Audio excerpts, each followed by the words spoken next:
आज हम बात करेंगे भारत की उस वीरांगना की जिनका नाम सुनते ही सीना गर्व से चौड़ा हो जाता है, रानी लक्ष्मीबाई। उनकी कहानी सिर्फ तलवार और युद्ध की नहीं है, बल्कि साहस, आत्मसम्मान और बलिदान की ऐसी मिसाल है जो आज भी हर भारतीय को प्रेरित करती है। रानी लक्ष्मीबाई का जन्म 19 नवंबर 1828 को वाराणसी में हुआ था। उनका बचपन का नाम मणिकर्णिका था, जिन्हें प्यार से मनु कहा जाता था।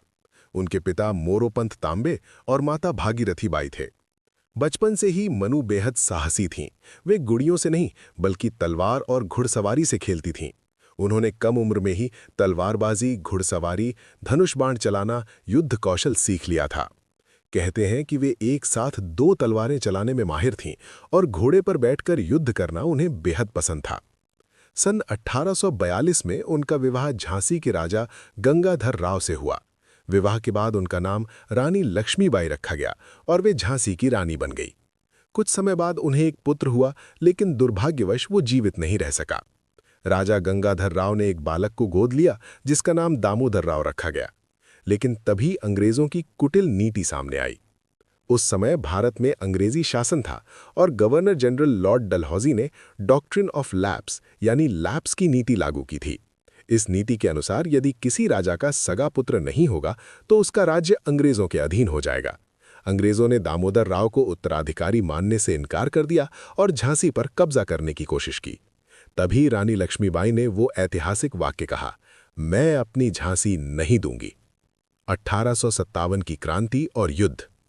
सन 1857 में भारत में पहली स्वतंत्रता संग्राम की शुरुआत हुई। रानी लक्ष्मीबाई ने भी अंग्रेजों के खिलाफ मोर्चा संभाल लिया। उन्होंने महिलाओं और पुरुषों की एक सेना तैयार की। उनकी सेना में झलकारी बाई जैसी वीरांगनाएं भी थीं। अंग्रेजों की सेना का नेतृत्व कर रहे थे जनरल ह्यू रोज। मार्च 1858 में अंग्रेजों ने झांसी पर हमला कर दिया। लगभग 2 हफ्तों तक भीषण युद्ध चला। रानी लक्ष्मीबाई अपने बेटे दामोदर राव को पीठ पर बांधकर घोड़े पर बैठी और दुश्मनों से लोहा लिया। जब झांसी की स्थिति कमजोर होने लगी तो वे किले से निकलकर ग्वालियर पहुंची। रानी लक्ष्मीबाई ने ग्वालियर में मराठा सेनाओं के साथ मिलकर अंग्रेजों से युद्ध किया। 18 जून 1858 को ग्वालियर के पास कोटा की सराय में भीषण लड़ाई हुई।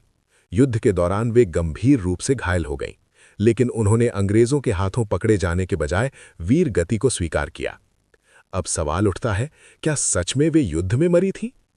ऐतिहासिक दस्तावेजों के अनुसार 18 जून 1858 को ही युद्ध में उन्हें गोली लगी और तलवार से वार भी हुआ। घायल अवस्था में उन्होंने अपने विश्वस्त साधु से कहा कि उनका अंतिम संस्कार तुरंत कर दिया जाए ताकि अंग्रेज उनके शरीर को छू भी ना सकें। कई अफवाहें फैलीं कि वे बच गई थीं या गुप्त रूप से कहीं चली गई थीं, लेकिन अधिकांश इतिहासकार मानते हैं कि 18 जून 1858 को ही उन्होंने वीरगति प्राप्त की। जनरल ह्यू रोज ने भी कहा था, विद्रोहियों में सबसे बहादुर और श्रेष्ठ सेनानायक थीं। वे 1857 की क्रांति का प्रतीक बन गई। उनकी बहादुरी पर कवित्री सुभद्रा कुमारी चौहान ने प्रसिद्ध कविता लिखी, खूब लड़ी मर्दानी वो तो झांसी वाली रानी थी। आज भी उनका नाम साहस और देशभक्ति का प्रतीक है। एक 29 साल की रानी जिसने दुनिया की सबसे ताकतवर हुकूमत को चुनौती दी, जिसने अपने बेटे को पीठ पर बांधा और आखिरी सांस तक लड़ी। वो सिर्फ झांसी की रानी नहीं थी, वो भारत की आत्मा थी।